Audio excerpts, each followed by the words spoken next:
in the 20s. Take it. All right, Warhol. First, family. Thank you for coming.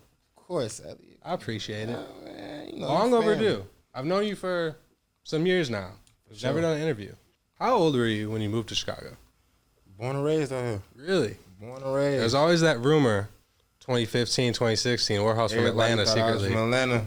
No, I moved to Atlanta. I moved to Atlanta when I was 16. Mm. I stayed with my pops. I came back here. You came back after high school? Yep. Interesting. Came back here after high school. Okay. Where'd you go to high school when you were in Chicago? I went to Lindblom. Yeah. I went to Lindblom right there. I used to fuck with all the kids at Kenwood, South Shore, everywhere. Because, I used to hoop. So it's like, all the AAU kids, everybody, we all used to play ball and all that. Tell me about Warhol the Hooper. All right, so you know that YMCA on 6th of Stony Island? Can't say I do. Well, look, I'm telling you, I grew up in that gym. Okay. Like that. I grew up in that gym. I used to have 9 to 9 sessions. We used to all get together, go hoop at 9 a.m. and not leave the gym until 9 p.m. So 9 to 9, guys. 9 to 9 sessions. And that was fun for me. Like, that was fun.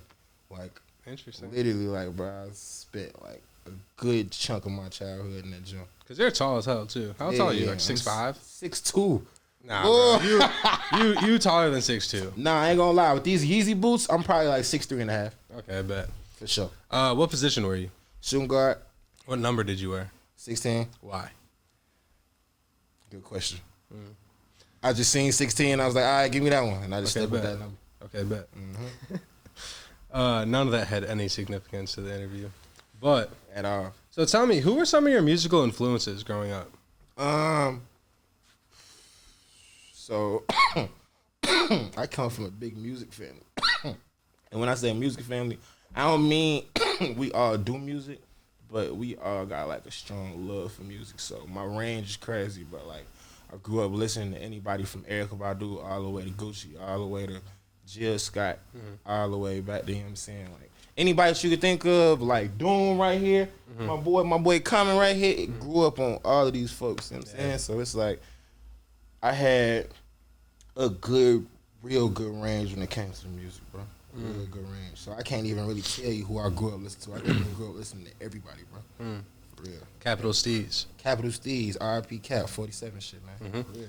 You were probably one of those kids back in the day where you used to type I like EYE instead of like I. I ain't gonna lie, I did that shit for like a month. And then I was like, I ain't gonna lie, I'm not finna keep pressing three letters for I. Yeah. I mean, I was a Steez fan too. I got a big ass Steez painting right up there. I got another small one over here. Yeah. I feel you. I never took it that far to the EYE, but nah, I ain't gonna lie. I had a feeling. The EYE got deep. I only did that after he died. True. I did that for like a month after he died. And the shit so crazy, like when he died, I was so fucked up behind the shit. I told my mama. My mama ain't know who the hell I was talking about. He was like, oh, one of your friends died? I'm like, nah. This is dude I listened to from New York. Now, what's crazy is the first time I went to New York, I was a big Steez fan, big Joey fan, all them. First time I went to New York, I almost went to their old school. Just to like go like see it, because I'd heard about it in the music and the stories, the interviews. Talking about their high school, right? Can't think of what it's called, but yes, there's a video where they shot School High and all that. I think so. There's an old high school. I went to School High. There's an old Capital Steez video where he's freestyling in front of it. Years, like obviously a long time ago. But I almost went to visit it. I didn't. But it was far away. It was like an hour. New York. Nah, I ain't gonna lie though. Pro Era did a whole lot for kids. What? Pro Era was it. Beautiful time in music is when Save Money was coming up and Pro Era was coming up. I was 17 and I was living. Bro, I tell you, the shit was crazy, bro. Like I ain't gonna lie. You remember when when Chance and Joey dropped that song? Wendy and Becky, produced by Thelonious Martin. Bro. Fucking awesome record. Great cover art. I listened to that song at least 1,000 times. I still listen to it now. Once a year, twice a year, I'll rediscover it. I'm like, oh, this was a song. I listen 10 times in a row. Bro, you will find whole new inspiration in life when you go tap in and listen to the old shit you did when you was thinking about what you want to do now. I'm telling you, it'll put you in a whole different mindset, bro. I had to like really sit down and like think about that. I'm like, damn, bro, what was I listening to when I was first starting to rap? I went and listened to all that shit. Just found whole new inspiration. Yeah, that's very good thing to do when you're feeling uninspired or like you're trying to remember like why you do the shit. You just go back and like go to what you used to like. Remember exactly why. Yeah. And then that put a whole new battery in your back. This shit be crazy. So, at what age did you start creating music? When I first ever started creating any type of music, I was like 16, 17. Like around 16, 17, I was doing like just a lot of freestyling, just fucking around with it because I had some friends that rap. My boy Ty, like he was in this group called Fonts Nation. And like, okay. And like it was some dudes I knew. They had a show, but it was like a party, and it was a big ass party, like it's turned, but it was like a little small cardboard. I mean, not cardboard, but like wood, like stage type shit. And they was performing. That shit was lit, and that was the first time I was like, this might be some shit I might want to fuck with. It was just like, it was right in my alley. Like, motherfucker was fresh clothes. I was a sneakerhead, you know what I'm saying? So I was just real into any type of fashion, any type of clothes, shoes, lifestyle. And then, especially when I moved from Chicago, and I was in Atlanta. Matter of fact, I was in Minnesota for a year too. Yeah, I was in Minneapolis for a year. I went to Armstrong for 1 year. Oh bullshit, shout out my folks out there. But that's when I really knew. Cause when I was in Minneapolis, I'm like, all right, I'm not in no big city. I'm sticking out like a sore thumb. Like I'm dressing like Rocky at 16, and like I ain't gonna lie, I will never forget this day.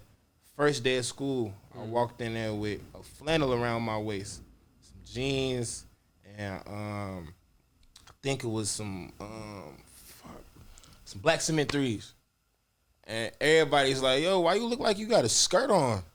And I'm like, all right, y'all obviously do not know what y'all got going on. So boom, I keep doing me. Guarantee you, next week, 3 kids, boom, walking in flannel. Next week, 6 kids. Then after that, it was then the half to school. I'm like, okay, yeah, all right. So I got some type of influence. Yeah. Tell me about your parents. When you first started making music, was your mom receptive to it? Was your dad receptive to it? How were Mom and my pops was happy as hell. They was happy as hell. They supported me the whole way, and I'm really blessed because a lot of kids can't say that. A lot of kids cannot say that. So shout out to Miss LaWanda Miles and Christopher Lee. Them folks did their job. We'll sip to that at the same time. Sip to that, my boy. Good lyrical lemonade. Like a commercial. We break off into like a 15-second lyrical lemonade ad. And this is Lyrical Lemonade, the best drink you've ever had. Your favorite rappers drink it and your athletes drink it. Drink Lyrical Lemonade. Perfect. And then like a small Warhol like hits the camera. Yeah. You know what I'm saying? Something like that. Yeah. We'll work on it. All right. So you and Brent Rambo created some very unforgettable music together. I've never asked you this. How did you two first meet? Oh, matter of fact, it was on Twitter. And the man he posted the snippet to the Speed Racer beat. This is when nobody knew about neither of us. And I'm like, yo, send me that beat. He like, you can pay for it. How much was he trying to charge you? So I charged me like, I think $20 or something. Bro, you should have sent that $20. Bro. So this how it happened. He said, you can pay for it. And I was like, well, I'm up and coming. It's like, I'll work on it. And he heard some of my stuff, and he was like, you know something, I'm going to send this to you and see what you can do to it. And we did that. And after that, that was that. Like, I can't even really explain it. Like, it was like, it's like some magical shit. Damn, so you weren't trying to pay Brent the $20, but it worked out in the long run. Like, I ain't gonna lie, bro, I was broke. We were all broke. I was. But Brent was just trying to get that $20 off, and that song changed y'all's life. Bro. You should have just. Bro, literally, the bread that we made from that song, it was like, fuck that $20. That actually leads right into my next question. The Speed Racer music video was one of the most pivotal music videos in Lyrical Lemonade history. I want to know how that song and video impacted your life. It completely changed my shit. No bullshit. I went from a person that was rapping to a rapper. An actual rapper. Saying the shit like, shit was crazy as hell. Like, that video was talk of the town. That shit got me and Brent in the LA Times, bro. Yeah, it's a whole newspaper spread. No bullshit. So it was like, bro, I remember when the paper came out, like, one of my big homies in LA, TK, one of the old heads, he managed Shoreline Mafia and a couple other artists in there. He sent me the spread and was like, look at this. It's like, bro. Called Brent's mom, called my mom. Call your mom, yeah. Like, what the fuck, we in the LA Times? That shit was crazy. Yeah. And then after that, the rest was history. Yeah. So next month will be like my 7th year in Lyrical. And when I'm talking to like my music industry friends or, just people in music, artists, whatever, a question I get a lot is like, what were some of the like moments that really like shifted shit for y'all? And that's the first one I always point to. I always say Speed Racer. I always say the famous Dex era. And then obviously like the Carton Patch Hoodie, Juice WRLD, like shit like that. But that Speed Racer video, bro, that's like certified Lyrical Lemonade classic. Like I had shit put me and Cole on the map, bro. Without a doubt. That was like, that was crazy. And what I love about that video, it wasn't like a big budget video. It's like maybe a couple $100, if that. Bro, literally with Cole, I pulled up to the shoot. I was like, how you want to do it? Cole was like, we gonna make it a little goofy, but just trust me. And I was like, fuck it. And what I love is it's like we put out a flyer. Hey, whoever wants to pull up here, pull up here. Maybe like 20 or so of us did. But if you look in the video, it's like Jaw, it's Time of Man. It's like, it's a bunch of Chicago people, DJ Stain that like we came up with. And it's my first DJ. I love watching that video. Bro, I ain't gonna lie, that video is one of the staples, and it's a visual history piece of Chicago. A lot of people that's doing shit right now in Chicago and that have impacted Chicago and that you see in Chicago running around with us that we've been tight-knit for a very long time, you see them in that video. You see them people in that video, you know them was the people that was there when I didn't have $1 to my name. Simple as that. Yeah. People that really just believed in me, my vision, and what the hell we had going on. And I'm forever indebted and forever thankful to everybody that was in that video, everybody that made that happen. That shit changed my life. That shit changed all our lives. That shit was a win for everybody. Yeah. Whenever there is the Chicago Hip Hop Museum that will help create, or there's just the Lyrical Lemonade Museum, that's definitely going to be what's that shit called? Where there's like a thing in the museum, like a section. An exhibit. An exhibit, yeah. That's going to be its own exhibit. We'll bring that shit back to life. Obviously, you ended up working with Cole, with Lyrical Lemonade, on plenty of other projects after that. But one I wanted to ask you about was you were one of the stars in Lone Springs. Yeah. Cole's first short film came out in like April of 2017. It might have been shot like 2016. How was that experience for you? I think that was the first time I met Dex. First time I met Twister. No. Fuck no. Twister was already fucking with me. But it was the first time I met Dex.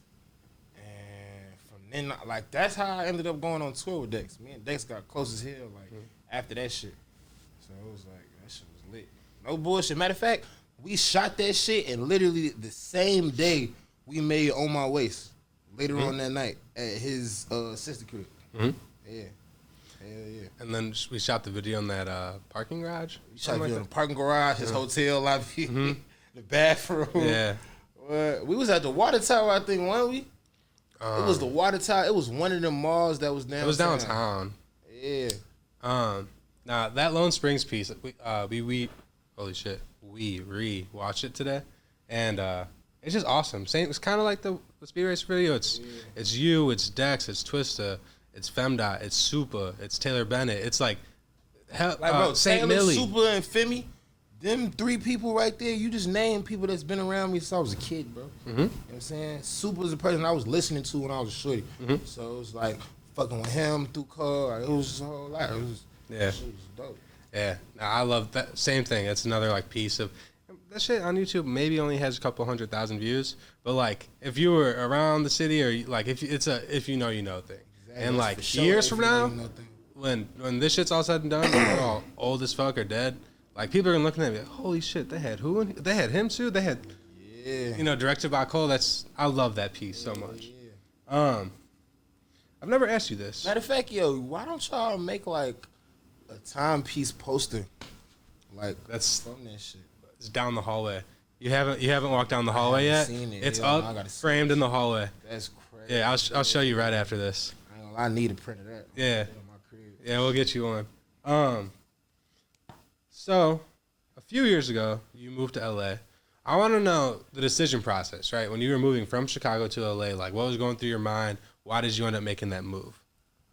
It literally is just like dropped in my lap type shit. Like I got booked for.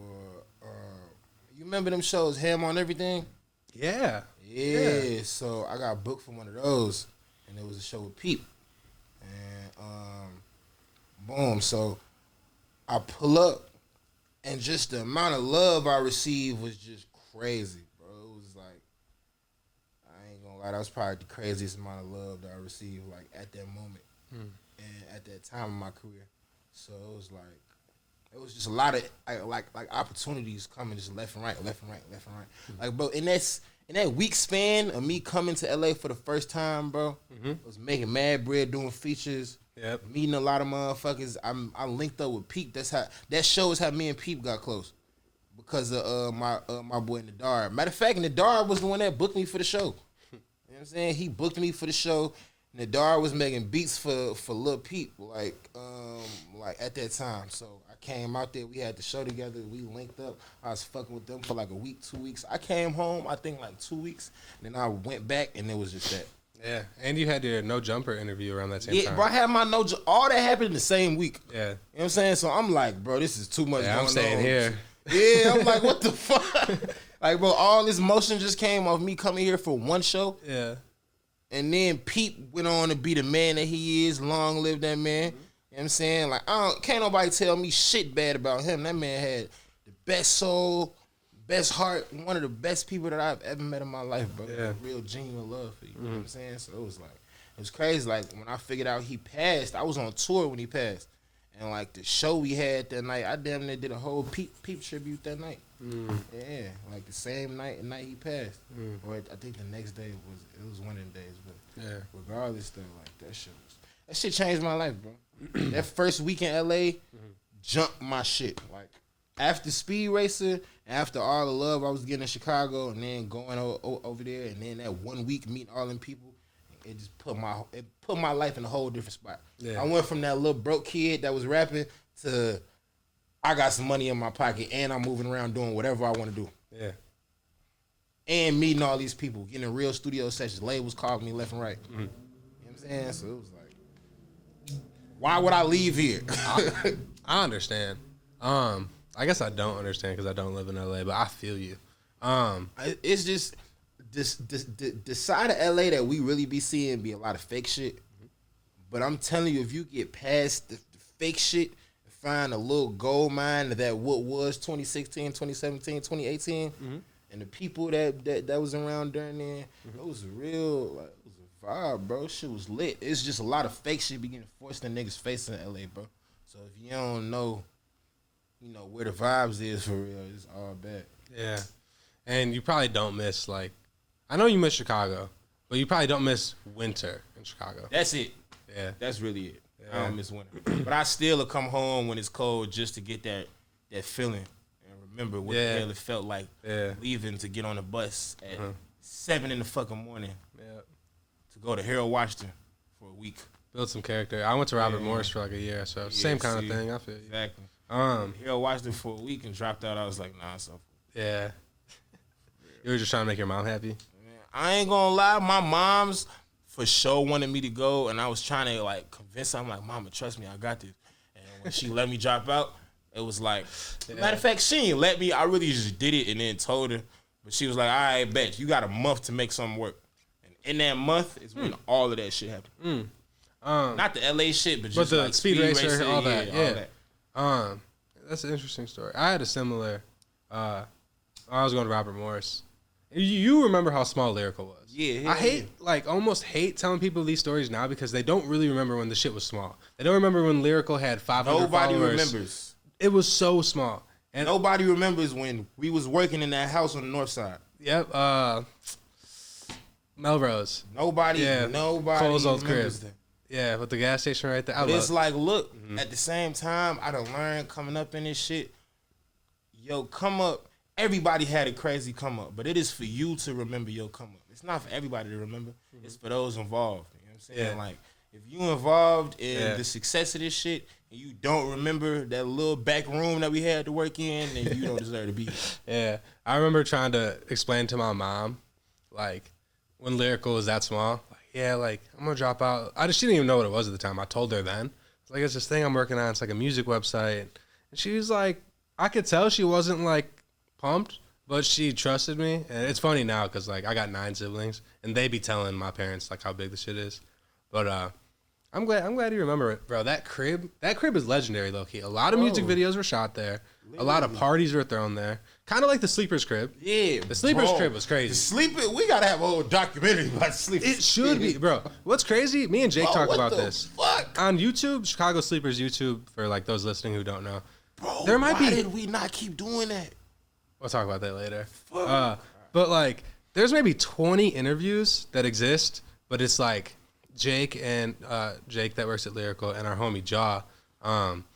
They had this thing, Chicago Sleepers, and it was a interview platform podcast type of thing. Like it was a crib. I don't know, Max. I think it was a crib on the north side that they shouldn't have had for being that young. It didn't belong to Jake or Jaw. It belonged to their other homie. I believe his name was Max. Is Max? Max, yeah. He had this stupid fat crib.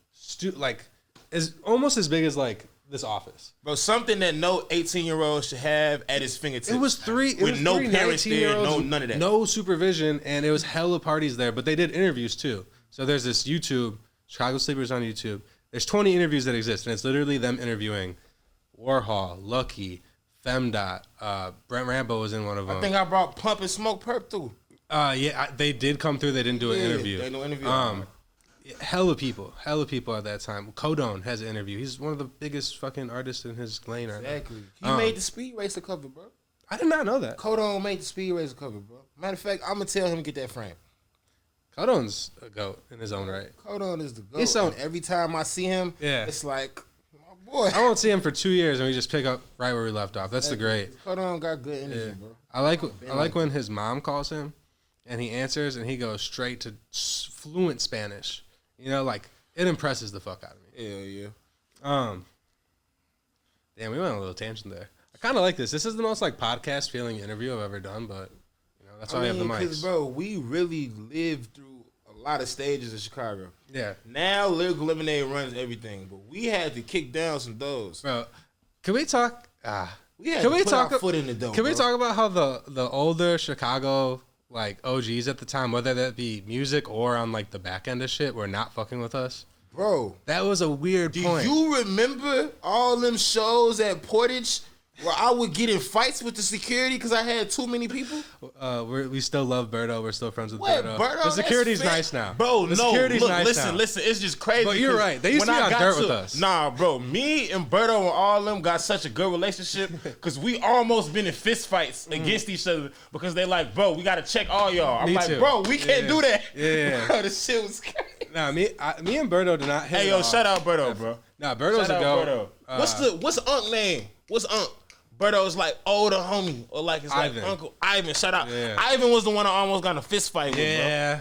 I love that man, because they didn't know us really, and we didn't know them really. So when they used to, because, you know, people in Lyrical, they know Cole. So I used to, like, walk in, and they try to press me, and they don't know I help, like, do this shit. Helping set this whole shit up. Yeah, and they'd press me, and that relationship took a while to smooth out, but we're doing well now. Bro, the thing is, though, some of the best relationships is built with people that you fought. Yeah. Literally. You know what I'm saying? Like, I remember, matter of fact, I'm trying to remember what show it was that when I seen them, and it was like, anybody who's with this guy, let him in.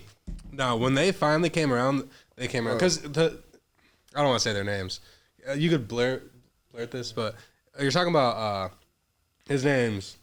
It's like two brothers. They're bald dudes, mustache. Yeah. And they used to, like, fight like children at these shows. They used to, us included. It was fucked. But they're cool now. I was 19, bro. He grabbed me by my hoodie, bro.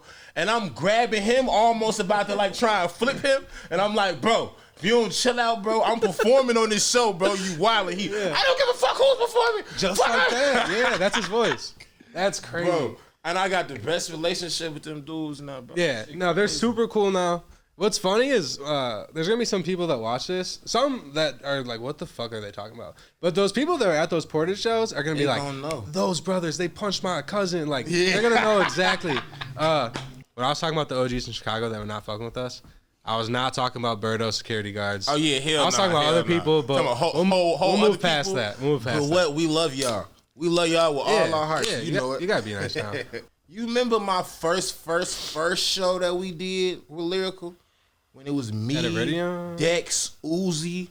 Oh, that was at the Metro. That was at the Metro right there. You see it right above FemDot's flyer? Yeah, hell yeah. So, again, when people talk... That's one of the reasons why everybody was booking me. Yep, exactly. That show, and when the footage came out, it was like, book this man. Yeah.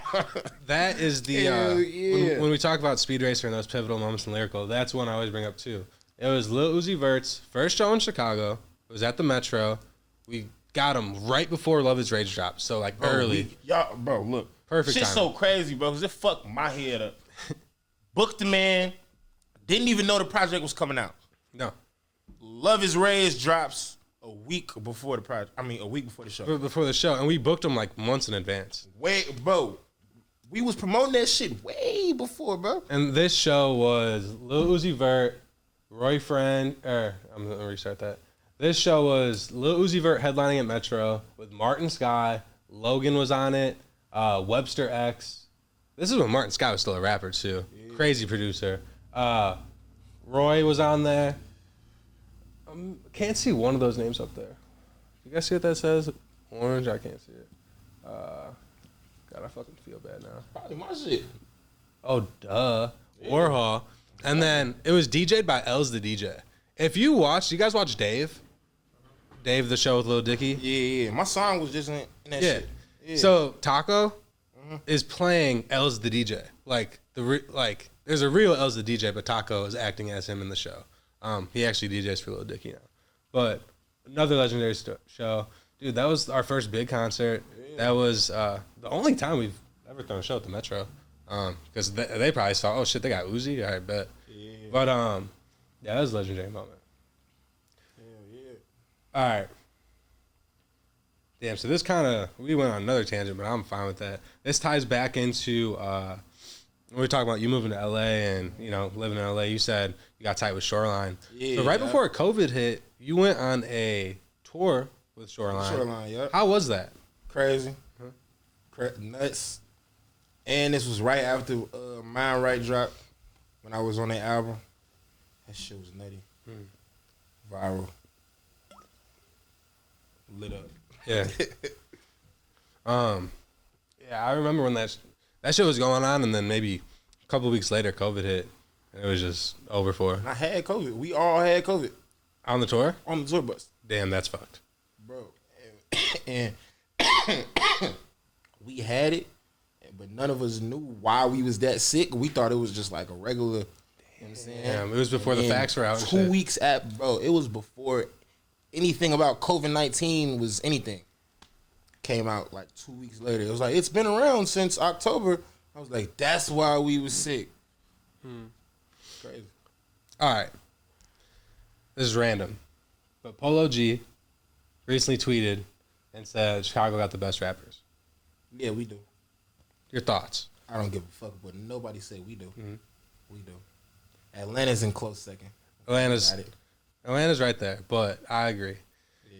Bro, even like the last, if we just talk about like the biggest ones, like we can do that. Like Kanye's right up there. But bro, like Juice WRLD came out of Chicago in the last 4 years. Man, look, don't get me started on G Herbo. Don't get me started on Sosa. Dirk. Don't get me started on Dirk. That's what I'm saying. Polo. Don't get me started on Polo. Don't get me started, Chance. man. Look, we can even go back to Lil Pappy. We can even go back to, you know what I'm saying, Billionaire Black, FBG days. We can go, bro. We can literally stretch. Lupe, Common, like Twister. What else we got to do, bro? Who else we got to mention? Come on, man. I don't want to leave nobody out. Probably no more. You can't say that. Probably no more. Can't. But it happened. Wow. Yeah. Oh man. Oh, Elliot, you was a funny motherfucker.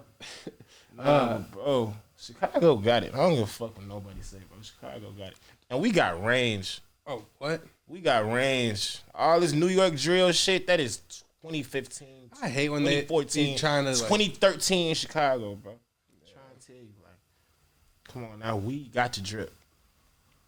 We got the flavor. And what I love about Chicago too is like, it's still coming. There's hella dope artists still coming up right now. Yeah. And then there's like those small gems that like you could really like dig and find some shit. Don't make me mention Mick Jenkins. The Waters, bro. I got the vinyl right over there. You got the vinyl. That's one of the I ain't best gonna lie. Chicago Can you projects. like edit the vinyl right here? Yeah. Like just for the pop up? Yeah, it's right Shout there. out Mick Jenkins. The man told me I was gonna make it in a house in Hyde Park when I was 17. Really? No bullshit. The Waters had just came out. Seen the man at like one of my homies' parties or something like that. And I was like, yo, I fuck with your shit, bro. He was like, yeah, what's your name? We chopping it up. And like the man was like real close to one of my homies that just, grew up in the hood. So he was like, oh yeah. Shit, keep working. You gonna make it. I made it. I was like, yo, you remember that house that you seen me at in Chicago? He was like, oh, that was you? I'm like, yeah. You grew up and shit. Crazy, hell yeah. That's awesome. I've never met Mick. I'm supposed to do one of these with him soon, but I can't wait to do that. Shout out Mick Jenkins, man. Warhol. Listen, dog. We've been friends for a long time. What's the word? I love you to death, but you gotta clean out that Twitter. We're gonna go through some of your old tweets. Are you ready? Shit! Oh no! Let's do it. Go ahead, yeah. Go ahead. Tell me what's going on here. This is September 1st, 2011. How old are you, Warhol? I'm 24, bro. So you were 14 here. Hey, yo. You see the one little retweet? Who retweeted that? Yeah, that's a great question. What the fuck? Nah, I'm curious to see what tweets y'all got right now, Right, bro. you can go to the next one. KO took our keyboard. It's in the studio right now. So this is why we're doing this a little bit different. This shit is fucking.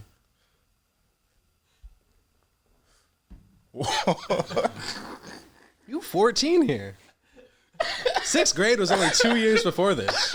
She definitely saw that too. Hey, yo. Nah, it's crazy. That's funny as hell. Nah, this is great. You right. gonna have the tweets pop up like No, right? they're gonna be right Oh my there. God. Yeah, This shit is gonna be hilarious, you're going through it here. bro. Damn, who the fuck was I talking about? Who replied to that? Like, what the fuck? Damn, I need to start pulling up the replies and retweets. Bro, hell yeah, you gotta pull up the replies and retweets. There was a See couple who the I fuck thought did. about, but I'm like, damn, like I don't even know if he really fucks with this girl no more. Like I don't know if I should. See? That's how it should be going. Warhol, you are 16 years old in this tweet. What is going on? We got a girlfriend on 10 man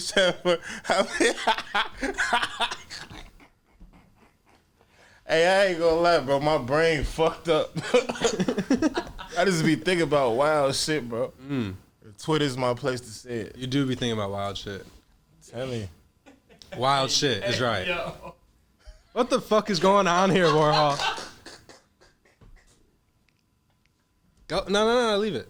Hey. Can you read it out loud? Change it. Porn stars be like open wide. Wild as Oh fuck. my God. I promise you, I found all of these within 5 minutes. Oh, wow.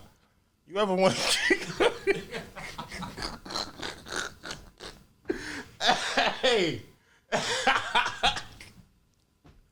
Nah. You got more of these, bro? That might be it, right? Okay, It's three more? And I was like picky with which ones I picked. I could have put 100 in here. Oh, nah. Do you really believe If this? I had a Twitter account about sex, I would be famous. What? How old was I? 2014, 2014. So I was like 17 maybe, 17, 16. 16. That's crazy. I was thinking about sex way too much. This is funny. About sex. We were talking about Lone Springs and shit. I just thought that this Taylor, was I just hit you with an email. Go check our own phone number. See? 2013, you know? Exactly. It's been a minute. It's almost 10 years of man. like knowing these people. That's crazy. All right, last tweet. Oh, this shit is comedy. Oh, man. Read it out loud, please. Hey, Sosa, you sound like you got permanent mucus build up when you talk. He sound like, Hey, shout out Sosa, shout out Tato, shout out Bomb, man. What the fuck? That shit funny as hell, bro. Oh, man. Damn. Damn. You good? I was tripping. We could step outside. It's December and winter. It's cold. It's yeah, December yeah. in Chicago. It's cold. Okay. You know, we could cool down.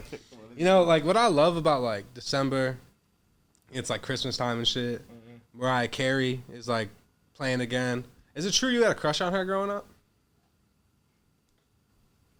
I feel like I'm in a Narwhal interview right now, bro. This man, I feel like he be digging like into my brain to find thoughts that I forgot I had, and like he's bringing up thoughts. Like I feel like I could have said something like that when I was 16.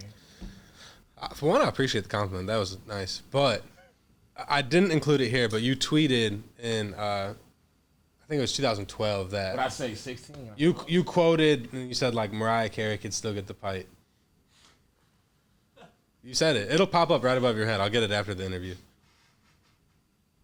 Man, at Mariah Carey, fuck is you talking about? Hey, Mariah Carey, you watching this? You can still get the pipe. How old she is now? Like 54? It don't matter. You can still get the pipe. Folks know. Cougars go roar. Fuck is you talking about? Oh man. All right, back to some serious questions. All right, man. What is it? December 2nd today? Yep. Less than 2 weeks away from you dropping Where's Warhol 2. Where's Warhol 2? Tell me about it. Where's Warhol 2 about to be my coldest project to date. Coldest project to date. 16 songs. Only got one feature, DC2 Trail, my boy. Simple as that. I ain't really want to have too many people on it because it's like I ain't dropped in a minute. It's time to get y'all some shit. What was... Damn, Topo Chicos. What was your last project? Chest Pains? Chest Pains was my last full-length project. Like, yeah. And this is another full-length here. Yep. That was in 2018. Yeah. My last full-length Yeah, I remember. project.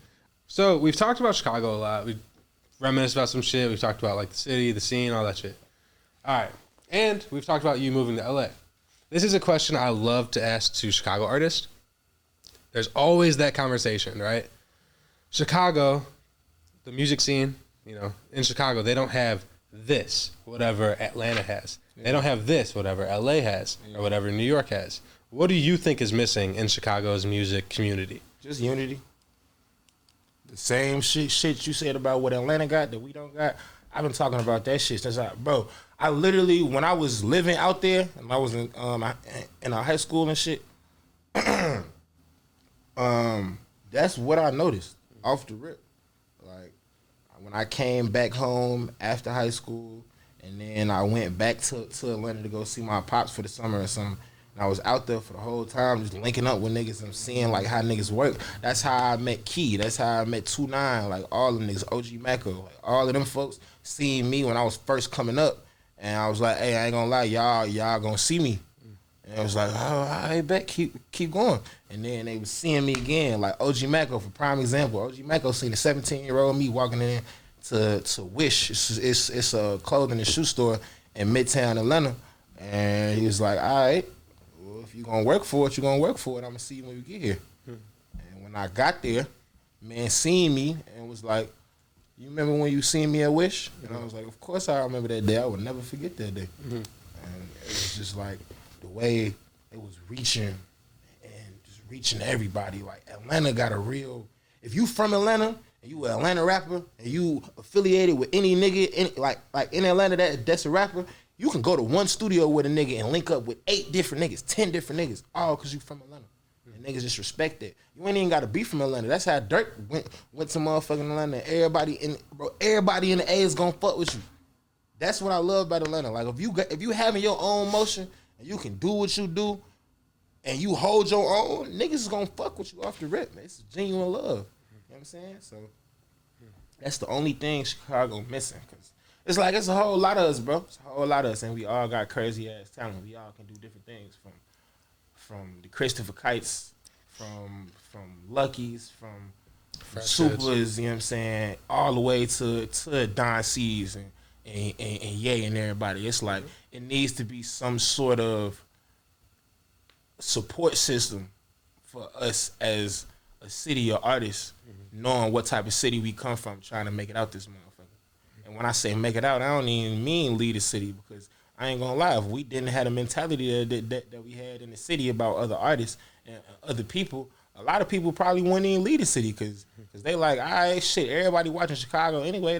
They always watching Chicago.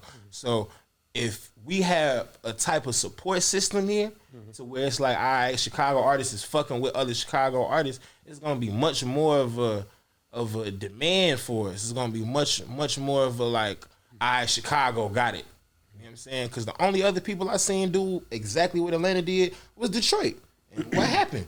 Exactly what the fuck it was supposed to happen. You know why? Because niggas got a support system. You know what I'm saying? That nigga Peasy, shout out Peasy. Peasy snatching up all his homies. He like, what? Y'all niggas rap? You cold? You got some type of motion? Come fuck with Ghetto Boys. And they fuck with everybody in the D. You know what I'm saying? Like, you see how that shit go. I agree. It's definitely that. I think it's some infrastructure stuff too. Just like there's more labels here, more like, because I feel like that's why people kind of leave. It's because hella offices. Like in New York, what I always like kind of admired is you could be like a young artist or creative or whatever. You could walk down the street and be like, oh shit, that's Atlantic Records right there. It's a tangible thing that you see every day or you see every so often, and it's there and it's real and you know it exists. But like see, here, look, there's not really that. At the same time, the only label that's really in Atlanta is QC. True. That's the only label that's really in Atlanta. The reason why Atlanta got so much label pool is because they got such a system out there. Bro, they have A&Rs they have offices for labels in Atlanta. Even if the building is not there, they got offices there. Because they just got A&Rs running around all day, bro, going to these little pop-up shows, these little showcases, all that, finding different niggas, bro. I'm telling you. Like, when I was in Atlanta and I was doing shows in Atlanta, bro, when Uno and Fonny and them was all coming up and shit, like, that shit was, like, they had they shit going. You know what I'm saying? And it was niggas that was already turned that was coming to the shows that we was having. Because we was in Atlanta. You know what I'm saying? It's A&Rs this time. Me niggas at Interscope. All type of shit. You feel me? Because, like, they can go run around and they like, I bet I might run into my next star today. Chicago got that same shit, but we don't, they don't know where to come find us. And a lot of people are scared to really come where the hell we is. You feel me? Yeah. So it's like, you know. They'd rather like, I don't know. I feel like a lot of like big A&Rs and companies in New York, they'd rather just watch the shit. All right, but once someone gets to a certain point, then we're going to swoop in. Exactly. All right, first, this has been a great conversation. I'm glad that you came here. You flew here. You know, like, this wasn't just like you drove up the street. Like, you came here to do this. I appreciate you. Yo, this is my family, man. Lyrical Lemonade will forever be my family. No bullshit. You can stamp that. Yeah. When it's time for a Lyrical Lemonade Hall of Fame, no, my face will be there. I will be at the ceremony. I'll probably get one of y'all niggas an award. Got the whip. That's how much this is my family. Yeah. Came about the country for a different vibe. And that candy color ears, color clementine. How you